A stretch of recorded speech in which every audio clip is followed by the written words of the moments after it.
Madame, Monsieur, soyez les bienvenus, c'est l'heure de l'invité. L'Afrique, au-delà des matières premières, au-delà de son rôle de grenier du monde, c'est aussi le nouveau carrefour de la mode internationale.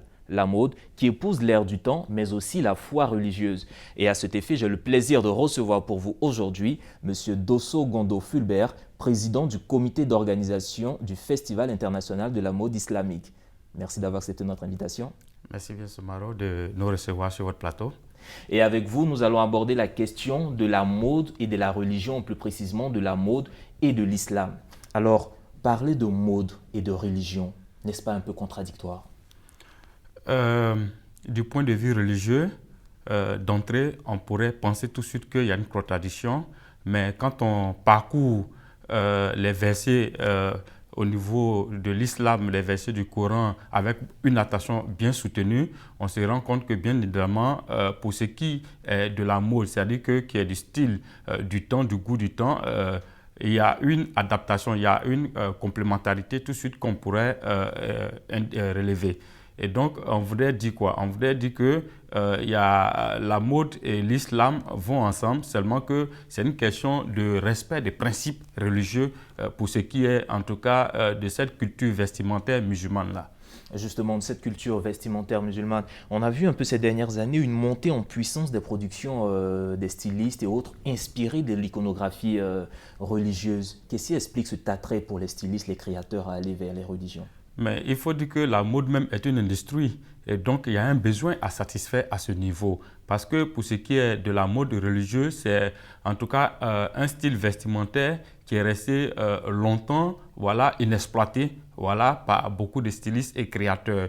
Et comme dans le temps, tout le monde s'adapte à l'actualité, tout le monde s'adapte en tout cas à ce qui est nouveau. On se dit quoi? Pour ce qui concerne ce style vestimentaire-là, il faut pouvoir être au rythme du temps. Et donc, c'est ce qui va faire qu'on va réfléchir tout de suite en se disant pourquoi ne pas apporter quelque chose de chic, pourquoi ne pas apporter quelque chose de glamour à ce style vestimentaire qui se veut décent là. Et donc, voici le besoin à satisfaire à ce niveau.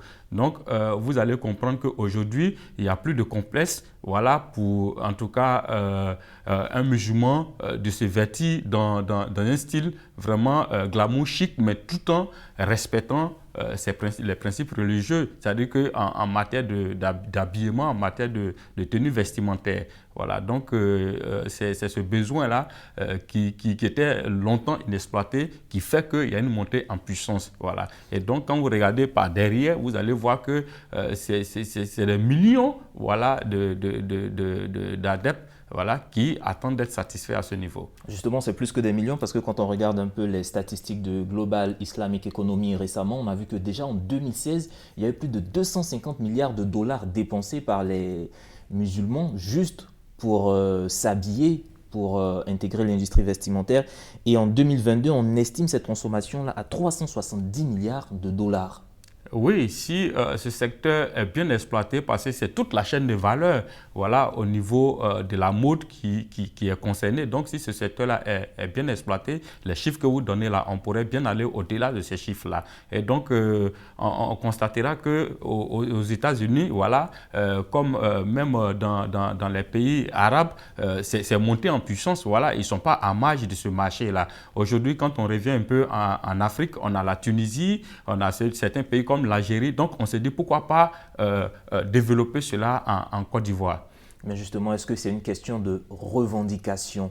Est-ce que ces religieux, ces adeptes des religions, c'est une revendication pour eux de s'habiller dans des styles fortement à coloration de leur religion? Ce n'est pas forcément une revendication, mais c'est-à-dire que c'est un respect, c'est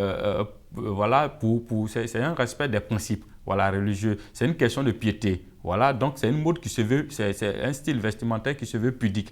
Et donc c'est en cela que les gens sont attachés. Mais de plus en plus, comme je le disais tantôt, ce style vestimentaire-là prend une coloration vraiment à tendance des moments. Donc devient plus en plus glamour, plus en plus chic. Et justement, à cet effet, vous qui êtes un acteur majeur de la mode et de la communication, vous initiez un festival, le Festival international de la mode islamique. On en est à la quelle édition?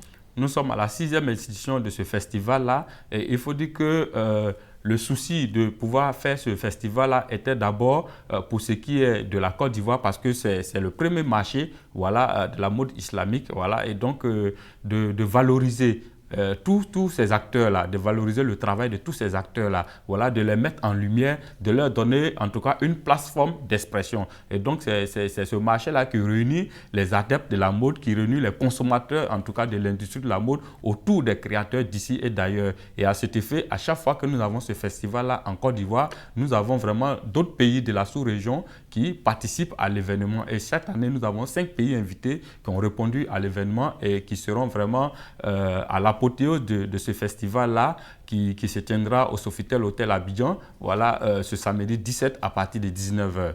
Alors justement, ce festival-là, est-ce qu'il est uniquement centré sur l'islam ou bien c'est une ouverture à toutes les religions? C'est une ouverture, voilà, parce que qui parle de décence, qui parle de pudique, parle de valeurs. Et c'est ce qu'aujourd'hui nous voulons pour notre société. Donc voilà, ça ne se limite pas seulement qu'aux musulmans.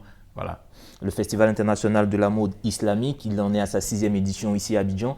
Mais à l'avenir, est-ce que vous pensez un festival au niveau de l'Afrique? Oui. Si nous associons certains pays à participer, c'est de prendre en compte leur vision de la chose, c'est de prendre en compte leur adhésion et à un moment donné, on pourra, comme on l'a dit, faire en sorte que ce festival-là puisse véritablement s'étendre au niveau de l'Afrique et aller bien au-delà de l'Afrique. Alors juste une petite question personnelle, on parle de mode, on parle de religion. Est-ce qu'à travers la mode, on peut réellement arriver à concilier, à rassembler toutes les religions? Est-ce qu'on a des créateurs musulmans qui vont nous proposer des gammes chrétiennes, des stylistes chrétiens qui vont nous proposer des produits musulmans? Est-ce qu'on peut s'attendre à ce brassage des religions? Oui, parce que voilà, c'est le souci des brassages interculturels et même on pourrait dire même religieux.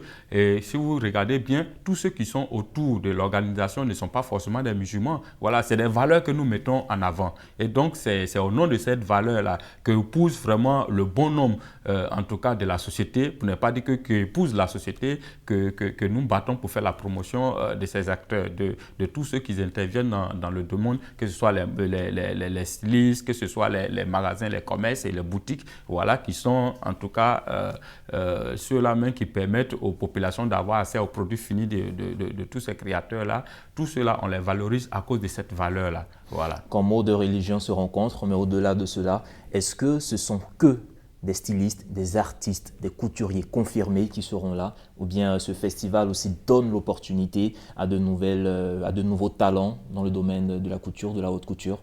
Oui, effectivement, c'est une plateforme, comme on l'a dit, c'est un marché. Et donc, nous avons déjà les anciens que nous avons eu déjà comme en tout cas soutien qui participent à cet événement. On pourrait citer Sissé Moïse, on pourrait citer Reda Fawaz, on pourrait citer bien d'autres aussi. Voilà, et donc qui déjà permettent à ce festival-là vraiment de monter en puissance. Voilà, c'est ce qui a fait même cette année-là qu'on puisse placer ce festival-là au Sofitel Hôtel d'Abidjan, voilà, pour donner vraiment toute une notoriété voilà, à cet événement. Donc, on a les anciens, voilà, qui sont les renommés du secteur qui sont là, mais on donne la place aussi aux jeunes, voilà, jeunes stylistes de pouvoir véritablement se faire connaître et pouvoir aussi prendre leur envol à partir de ce festival.